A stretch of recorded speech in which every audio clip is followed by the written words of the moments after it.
Alrighty, so for everyone who's just hopping on, today we're going to do a kind of like a TikTok workshop. I found the Social Bestie on TikTok one day, and they just dropped so many helpful gems that I don't really see other people cover. A lot of TikTok and social media marketing advice in general that I see typically goes over basic things like just show up, just post every day, just post 3, 5,000 times a day, post on your story as many times as possible, go live every day. But for them, it's a lot more detailed, and it's a lot more personalized. They talk about things like what trends are happening, where to actually place the text on your screen, how to participate in a trend, what sounds are trending, as well as just like what other softwares exist that you can actually use together with TikTok. And it's just been super helpful for me. I've seen them help dozens of other business owners as well. So we're going to go over a few things about like how the TikTok platforms work, how you can actually start posting, how to get your first 1,000 followers, what are the best pieces of content to start with, and so many more things. So I'm going to let them introduce themselves to you guys. Wow, thank you so much. So my name is Katrina, and I am one half of the Social Besties. Alyssa is my business partner, and we have both kind of been running our own businesses and creating content since 2017. And we just started our TikTok account last year. We grew pretty rapidly to 20,000 and then now 35,000 followers. And I will let Alyssa introduce herself personally. Thank you, and thank you, Tyler, for the awesome introduction. You just hyped us up so much, so I appreciate that. So yes, my name's Alyssa. I'm another half of the Social Besties. Katrina gave us a pretty good intro on how we got started. I went to, so I've got a bit of a digital marketing background, and I'm a bit more of the backbone of the business, but one half. That's No problem at all. So now that you guys have kind of introduced yourselves, can you tell me, like what makes y'all choose TikTok marketing over like the other social media platforms? It's the reach for me. So on other social media platforms, I've always found that my posts were only getting seen by the people that I directly knew. And especially with Instagram, I had to put in a lot of work to get my content in front of the right eyes. So when I hopped on TikTok and started just kind of posting my own personal content and had a few pieces take off, I really noticed that like this app doesn't care how many followers you have. If the content is good, the content is good. And that was part of why we were like, oh my gosh, businesses need to be doing this. No, I totally agree with that.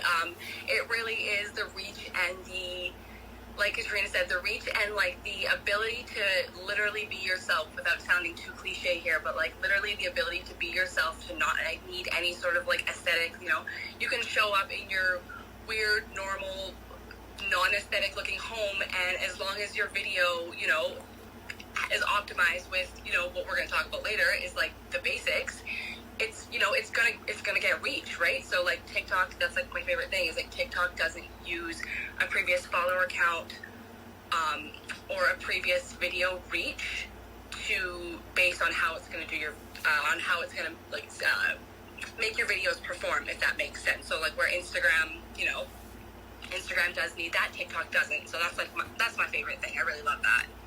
So have y'all seen like the most recent statements and publications from executives at Instagram, Facebook, and Google, where they've just been talking about how many users they've been losing to TikTok from their platforms? Like even this summer, Facebook and Instagram execs talked about how people are spending 10 times as many watch hours on TikTok as they are watching reels on both platforms combined. Yes, I've totally seen an article about this. Yeah. And so, like, what I have really been paying attention to is the Instagram articles, because obviously that's our other platform that we use. And I just remember reading this report where people at Instagram and at Meta were saying, like, things are not going according to plan, even with their introduced reel features. So I would say that like that's really interesting to see, because I think TikTok has the community that other apps are now literally trying so hard to get. I've noticed that too. I think one of the biggest problems too is that like on a lot of other social media platforms, they aren't really doing anything unique to their platform. They're trying to copy TikTok's format, and the way TikTok rolls out features and stuff, and it's just not working as well for them. Absolutely, I totally agree, and I think a huge part is because they don't really know the secret to what makes TikTok's algorithm so powerful, and that's something that we have put a lot of time into learning, because we noticed that kind of nobody knew what was going on and where they were sourcing their data from and how they were getting these accurate videos of, you know, whatever you're going through at that time on your For You page. And, you know, people were saying TikTok's diagnosing me with this and diagnosing me with that. And I went to the doctor and it really turned out to be true. And that stuff is just based on like patterns of behavior that people are using as soon as they log into the app. So I find that really, really interesting and always geek out about it. So is that what you think makes TikTok so powerful for small business marketing? Yes, I think that it's basically the way that it uses search, like its SEO features, to push content as well as have it appear in search results. Like, not only are they, you know, having all this like searchability where you can go and type something into TikTok and find your answer, but they're also using that data to push it out to people who are searching for it before they've even asked. So if I go over onto Google on my phone and start typing, you know, why is my hair so oily? In a day or two from now, TikTok is going to start suggesting videos to me about oily hair, and I'm going to be like, what's going on? And that's because they know that I searched that on Google, and now they're pushing content to me with those keywords. So you can really take advantage of that if you're a business. Okay. So I wanna kind of hear both of you guys' viewpoint on this next question. But how can a beginner getting started on TikTok get their first 1,000 followers, and why is them getting 1,000 followers on TikTok monumental? I think one of the first things that to get those first 1,000 followers, one of the first things that's going to be really important is for you to figure out what your content is going to be surrounding. So like, what are you going to talk about? What are people going to follow you for? Kind of what are you going to be known for, right? Because, you know, you don't want to be changing your platform up. You kind of want to figure things out right away, or as soon as you can, right? Obviously, if you change things up as you go, that's different. But, you know, definitely have an idea of where you want to go when you're starting out. And yeah, to get those first 1,000 followers, it's important because you want to. One of the biggest things is you want to be able to go live, and you can't go live until you get those first 1,000 followers. And that link in the bio. Yeah, I was gonna say the link in the bio. Yeah, a lot of what Alyssa said is really like the reason why we say like get to 1,000 followers, but you don't necessarily need 1,000 followers to sell on any platform. But it's just literally so that you can get the link and so that you can go live, because most of our sales on TikTok are actually made during our live sessions where we audit people's TikTok accounts. So what advice would y'all give to beginners to help them figure out how to actually start getting followers and getting views? Yeah, so the first thing I would say is start with really informative content. Make sure that you are putting the value first every time you go to post. You want to make sure that, you know, there is a reason, there is a purpose for the post. And the second thing is, if you want to grow and you really want to hit the ground running, make every video engaging in some way. You want people leaving comments. You want to connect with other users. You really want to find a couple mutuals that you can support on TikTok where you really like their content.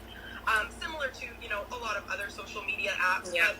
But you really want to kind of like start posting like we talked about, highly valuable content. We like to say to start with like a good 30 ideas. You don't necessarily have to have them fully developed into pieces of content. But the first 30 days on TikTok, or the first 30 days that you start posting really seriously, are kind of the most important, if that makes sense. Mm-hmm.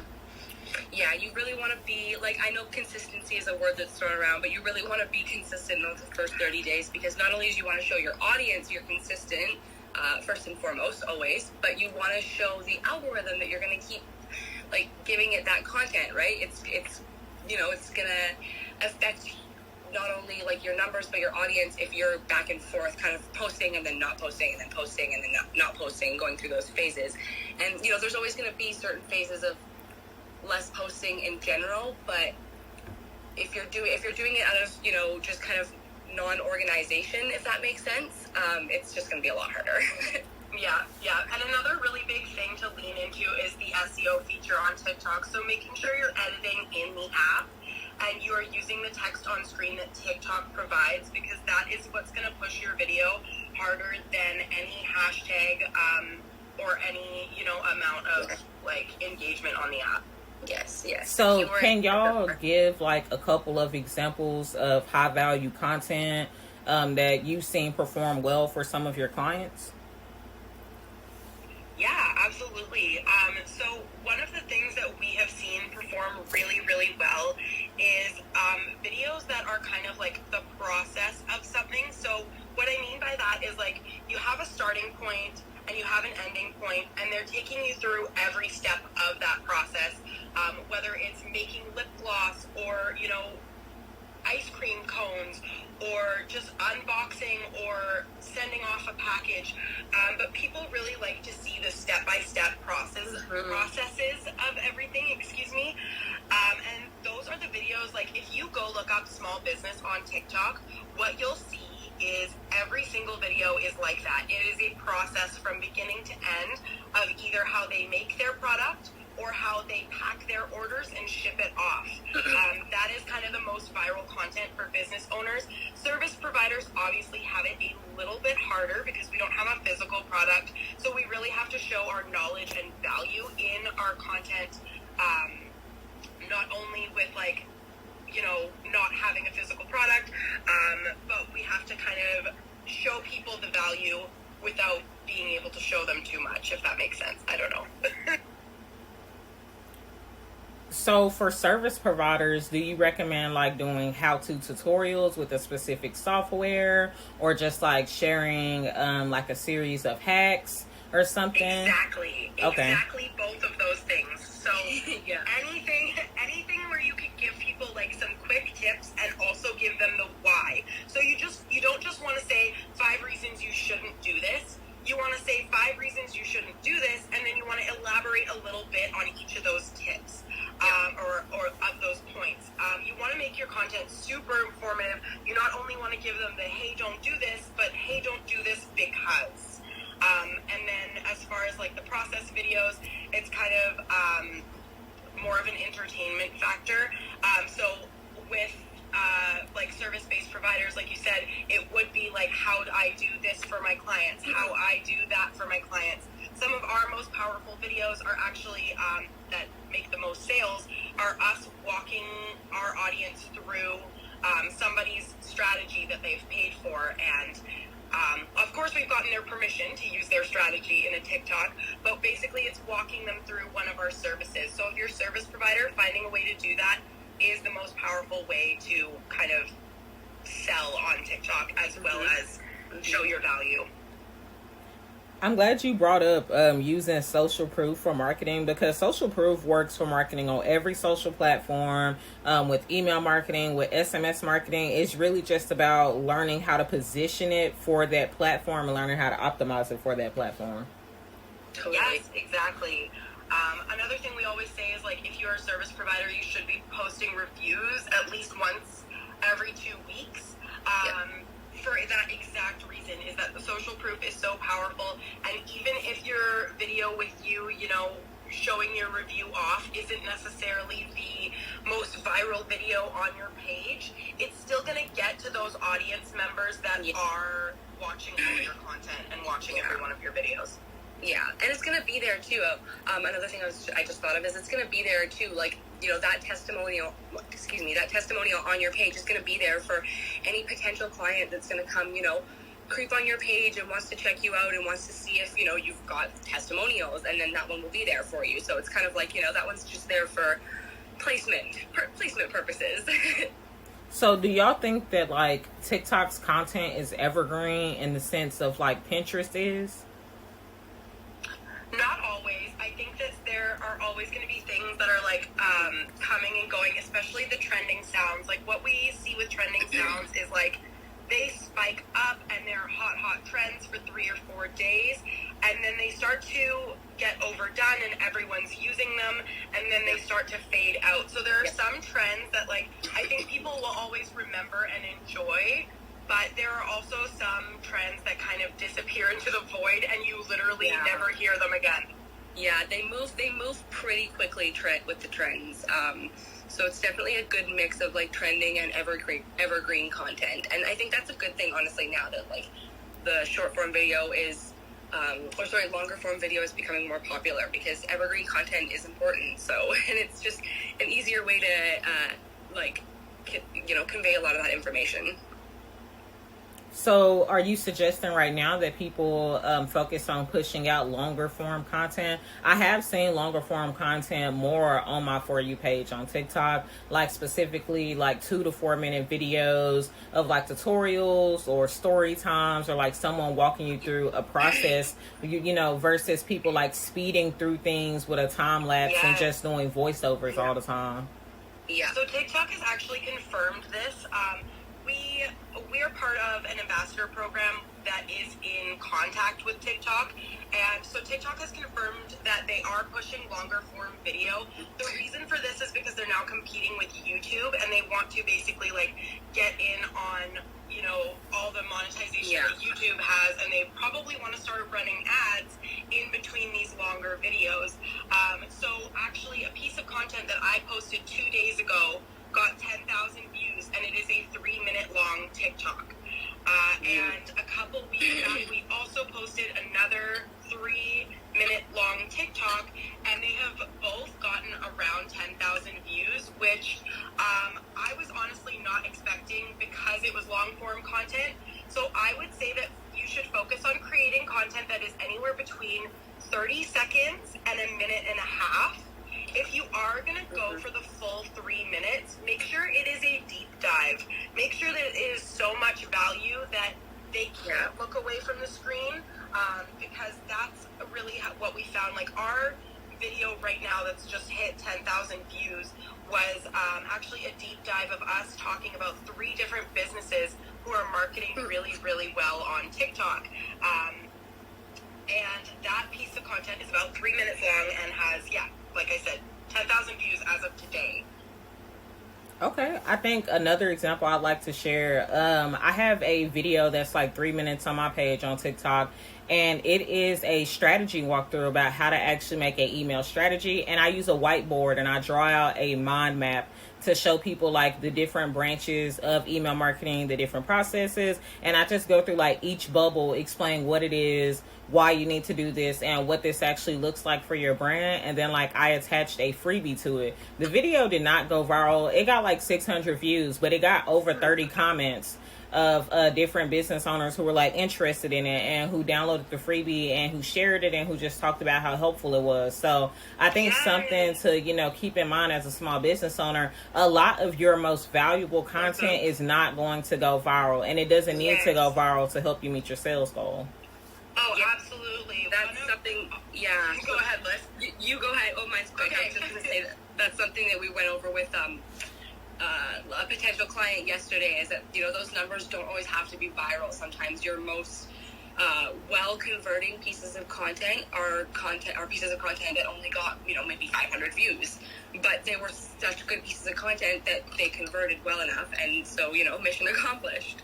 Yeah, just to add to that, one of our highest converting videos only has 400 views on it. And we booked about 3 calls from it. So we have made, more money off of that one video than we ever made off of our piece of content that did truly go viral and get 700,000 views. That did not make us a single sale. But as soon as we started posting these really valuable tutorials and these, reviews that weren't necessarily going viral, getting 10,000, 20,000 views, they were still hitting those people that were very invested in our content and our platform, and it did lead them to eventually make that next move and book that call with us.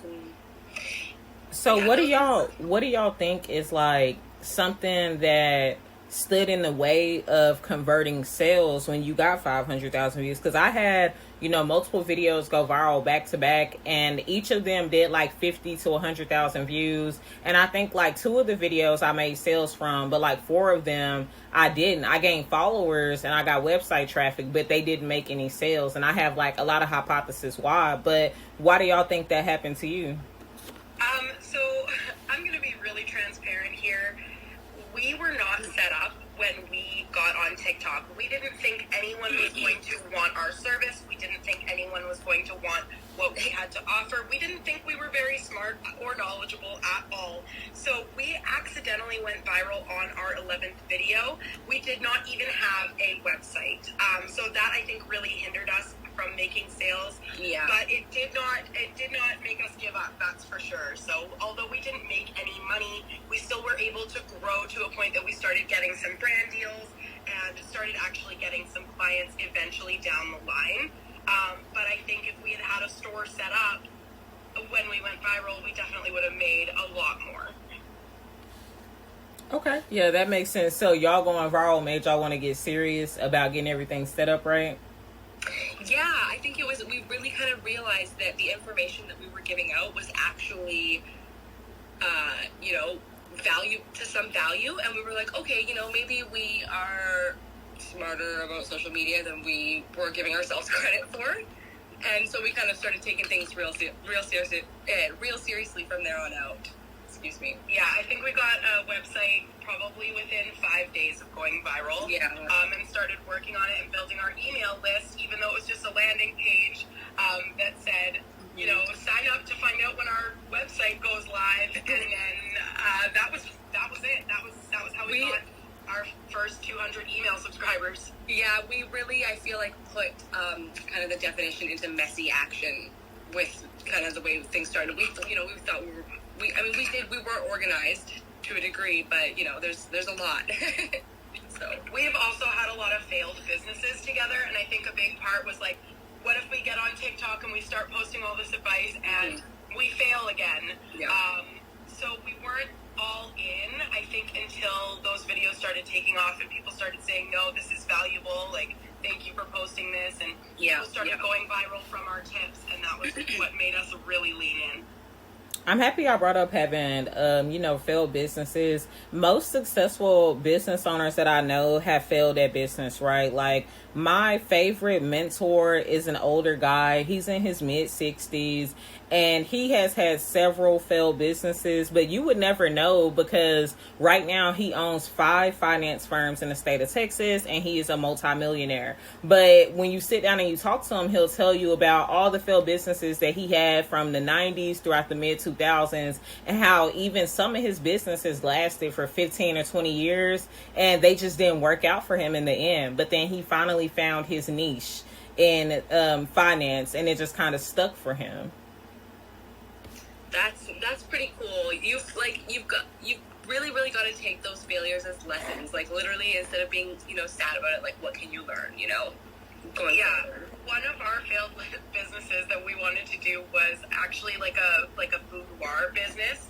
So I was a photographer for a number of years, and Liz was half decent at makeup, and so we were like, this is it. This is our business. And it was not. So after using TikTok for going on 2 years now, right? Yeah, this will be, I've been on the app since 2019, but our business has technically existed since 2020. Okay, so what are your favorite features on TikTok right now? Oh, my favorite features. I'm really honestly liking the stories because it's giving me like the ability to kind of post stuff like today where, we're talking about this Twitter space and it's when it's over today, it's over. So I did make one post to our TikTok feed, but the stories are really nice because I can kind of post 2 or 3 stories, and because they're only up for 24 hours, I know that TikTok is going to push them for the next 24 hours, so I'm really enjoying that. And then I always enjoy the green screen effects. Oh, yeah. I think those are some of the best effects, and having the ability to use those green screen effects is how I see a lot of content go viral, especially just from like influencers and regular people. Yeah, no, I agree with that. Those are both really great features. Okay, I think one of my favorite features on TikTok now is that they prioritize accessibility in comparison to Instagram over the years. Like when Instagram started focusing on video content, there wasn't like an in-app captions feature, which limited who could actually access your content. But on TikTok, I've been using it for like 2 years now. Since I've been using it, they've always had the in-app captions feature. They've always focused on, like accessibility and making sure that anybody could use the app and access your content.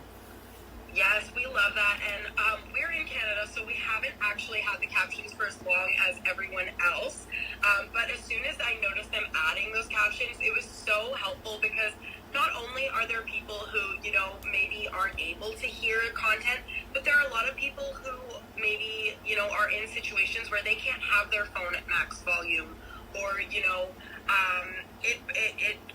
it's like they're just it's late at night and they're watching with the sound all the way down. So it's really focused on making it accessible to not only people who have disabilities, but people who just prefer to watch things without the sound. Yeah, people who have very specific preferences. I'm definitely one of those people, so I appreciate you bringing that up, Tree. I love watching things with like video content with the sound off, and I will scroll if there's if I can see someone's talking to me on the screen and there's no closed caption, I will totally scroll. Like if I'm being completely transparent and unhinged, like I don't care. I have captions on my Netflix. Yeah, I watch captions. I think it's for me, I think it's a reading comprehension or disability hearing thing. I don't know. I have a problem hearing things. Who knows? Different conversation. But the point is, captions. We love captions. So why do y'all think it's important to participate in using trending sounds or following trends on TikTok?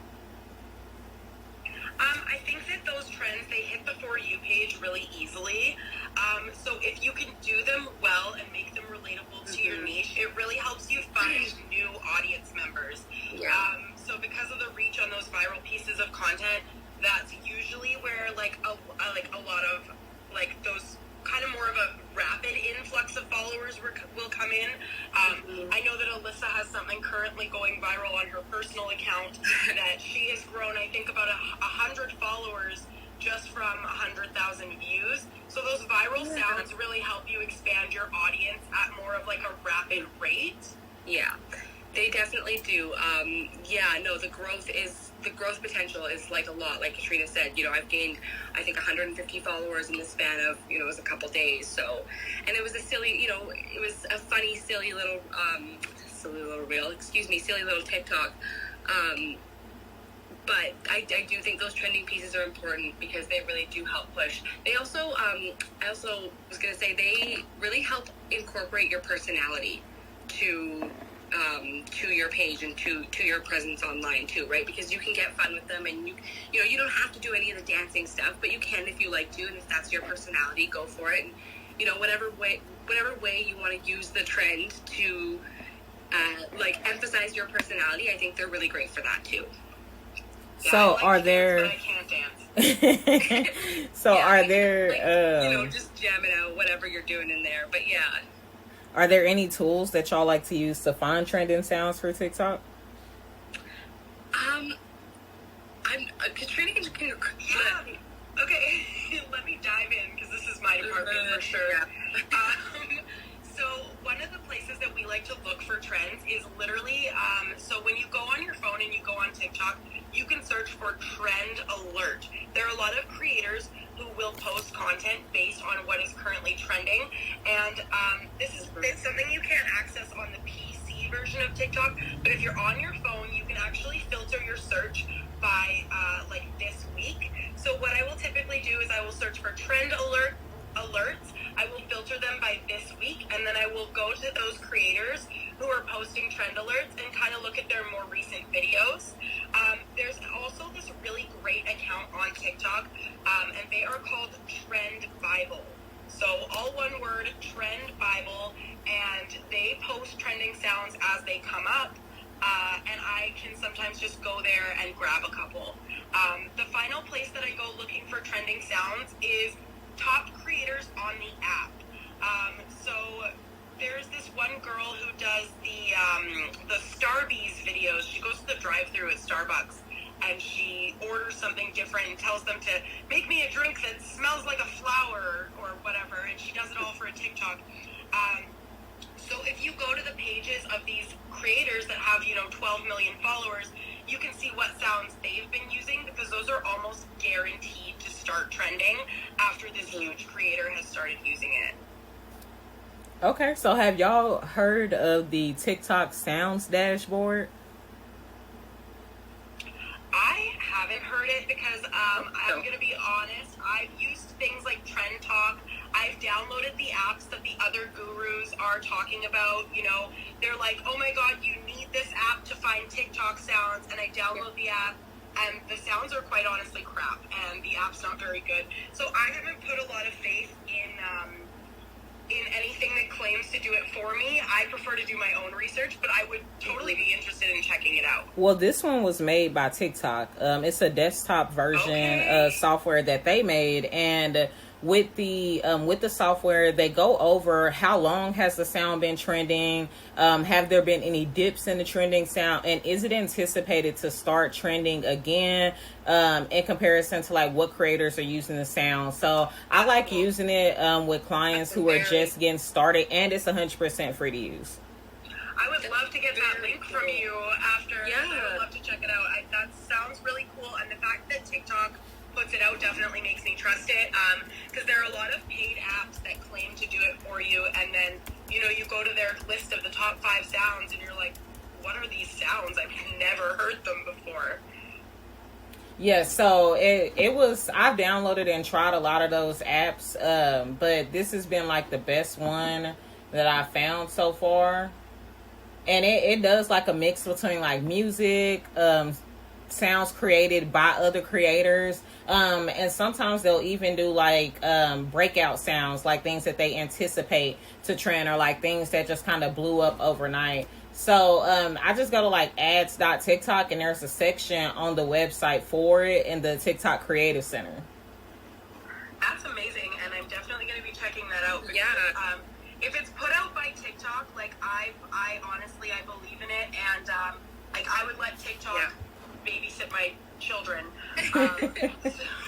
So I think that I can't wait to check that out, and I'm very excited that I have something to look at after this Twitter space here. So I wanna ask y'all 2 fun questions before we allow people to ask y'all questions and wrap up the interview today. But what is one TikTok sound that you can never get out of your head? Oh no. Okay. Oh goodness. Okay, so I feel like, so for myself, I can't answer obviously for Katrina, but for myself, I feel like the answer to this question changes, and it does.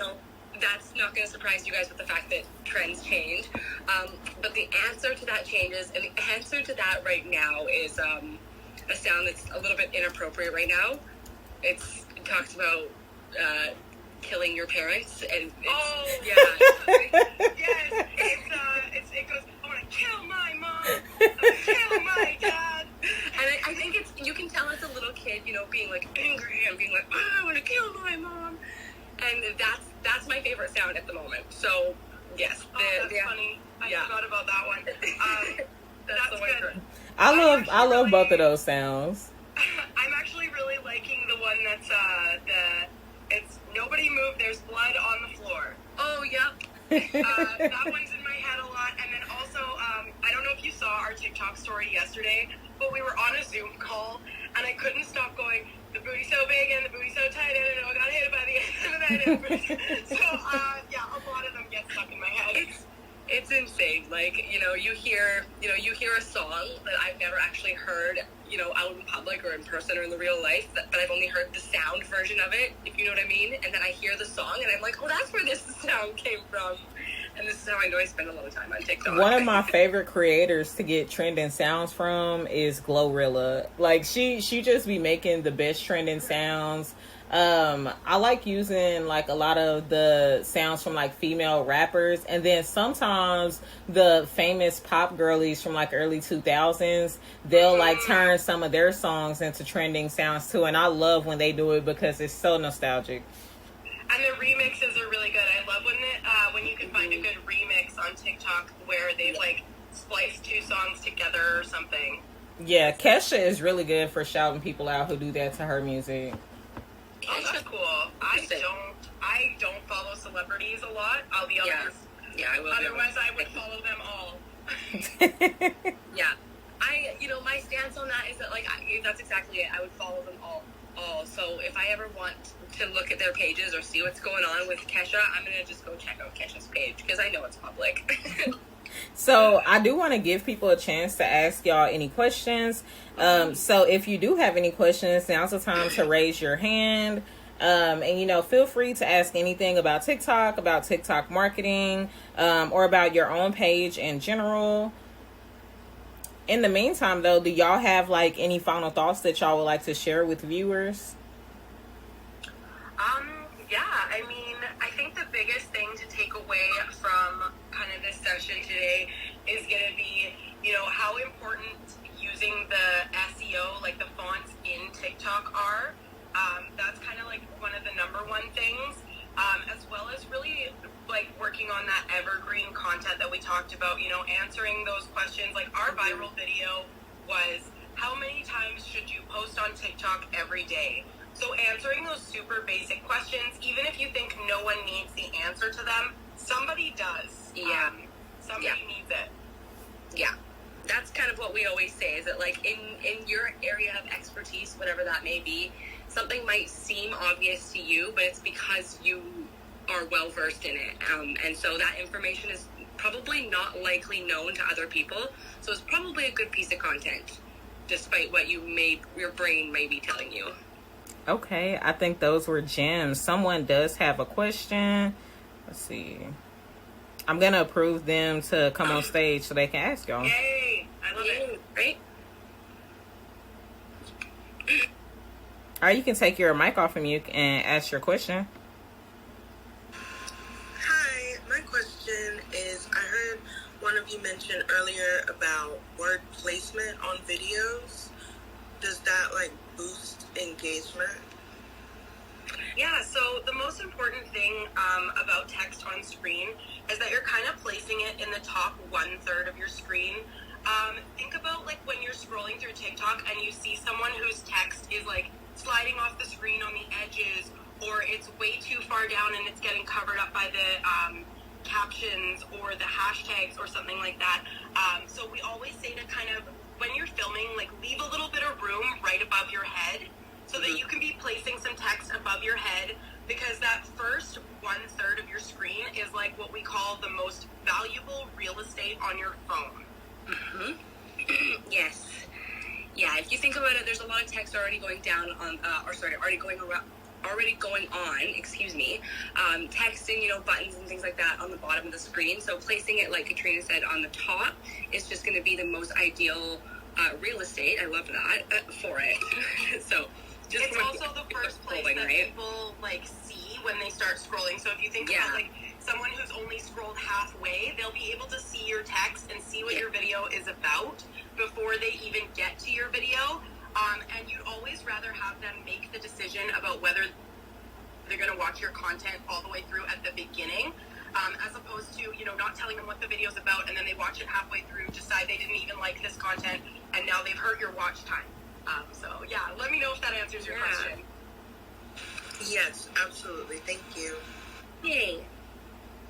That's so important though, because I literally never see any other creators talking about text placement. People just say use text on screen, but they don't tell you how to use text on screen. I really want to add into that, like, even though the TikTok platform is about authenticity, you still want to try and keep an aesthetic on your page. So when you're doing text on screen, make sure you're trying to minimize it to 2 different fonts that you use all the time, so that when people look at your page, there is some type of aesthetic to it. Make sure that you are using as close to your brand colors as possible, so that the aesthetic for your TikTok page is on par with your branding. Totally. Yes, it's so important because it helps people recognize you faster. And, you know, like, as we know in marketing, sometimes it takes up to 7 times of people seeing something before they actually recognize and understand what they're watching. So when you have, like, not only your face, which is the most unique thing about your business, but then you have text that sets itself apart from the average text you see while scrolling TikTok, it can just really create that feeling of branding on TikTok, where they haven't given us a lot of space to brand ourselves outside of fonts and the colors we're wearing and the colors we're using. Yes. So thank you for asking that question. If anybody else has a question that they'd like to ask, this is going to be your final chance to do so. I do want to add that in a week or so, we're going to do a part 2 to this. And we're going to dive more into like editing tips, how to actually use the apps, how to keep the quality of your content up. We're also going to go over more about like SEO within the platform, why hashtags are helpful, but why they also are not more important than SEO, as well as like placement of your call to actions in your videos, and advice for like TikTok hooks, like how to actually get people to stop and watch your videos. Yes, so excited for that next one. And also, while we're just waiting to see if there are any more questions, I wanted to quickly touch on these little stickers that we made for our business. So on our Instagram story, we are able to add in, as we all know, there's a GIF feature. So a couple months back, we recorded some little videos and turned them into GIFs to use in our branding. So we posted a couple of those today, and we just wanted to talk about kind of how we did it. So there are 2 websites that you're going to need if you want to create some little custom GIFs of yourself for your business. So the first website you're going to need is called Unsplash. Or sorry, not Unsplash. It's called Unscreen. They're like so similar. So that's unscreen.com. And that is a background removing tool. So what you do there is you take your little video of you know, high-fiving or doing whatever the action is. You trim it down to as long as you want the GIF, and you upload it into Unscreen, which is going to remove the background. So you want to make sure you're obviously recording your videos up against some sort of plain background, so that's easy for the app to remove that background. Once you've got them into Unscreen and the background is removed, you'll be able to download that file and upload it to a site called Giphy. That is spelled Giphy, Giphy.com. You will need to create an account to do this, but you can then upload that file that you downloaded from Unscreen into Giphy. It takes about 24 hours for the app to actually publish it to Instagram, and you want to make sure you have some tags on them. So we always tag our little GIFs with the social besties, and that way when we go onto Instagram and we search for GIFs, we can actually type in the social besties and we get these little moving stickers of us. So that was something I just wanted to kind of cover the step-by-step on and drop the links for it. No, those are so fun to have. I love those. And everyone always asks how we've made them. So I think that's great. I had the exact same question when I saw y'all do it today. So whenever y'all make like a tutorial video, like walking people how to actually do it, please send it to me and I'll reshare it with them. And when y'all share it, make sure you share it on Twitter and I'll retweet y'all's post too, because I swear I thought it was so cool. Usually when I use GIFs, it's just GIFs of like other people, but I would love to be able to like use GIFs of myself. It reiterates like the whole point of building your brand and like keeping people connected to what you're doing instead of just like seeing random people's faces in your content. Yes, exactly. Yeah. So we will definitely drop a tutorial. I think I have a video in my camera roll right now that I could even use to make a tutorial on that. So I'll try to get that out in the next couple of days so that we can all have fun little gifts for our business. Yay. Okay, well, thank you. Today was so helpful. It was so insightful. I really appreciate all of the gems that y'all dropped. If you missed any part of today's live episode, it will be uploaded on my podcast within like the next few hours so that you can go back and hear the beginning parts. And make sure that y'all keep an eye open for the next day of part 2 that we're going to be announcing here pretty soon as well. Thank you so much for having us. This has been so fun. And thank you to everyone who's listened as well. Yes, thank you. Thank you to everyone. It's always a pleasure. So I'll be speaking with y'all soon. As always, business besties, if y'all have any questions, feel free to reach out to me. I highly recommend checking out the social besties services. They're super affordable, very high value services. I've booked things with them as well. So, you know, if I'm vouching for them, I really do believe in their services and what they're doing. Make sure y'all go follow them on TikTok because they're uploading and dropping gems every single day. And I use them all the time. So I will be, talking to y'all guys later. And I hope y'all have a wonderful weekend. I thought that was an emoji. Sorry, my bad. I didn't know that was you at first, and I was like, oh, someone loves us. It's me. I love us. Yeah. Thank you again. No problem, Yes, y'all. Have a good weekend. You too. Take care.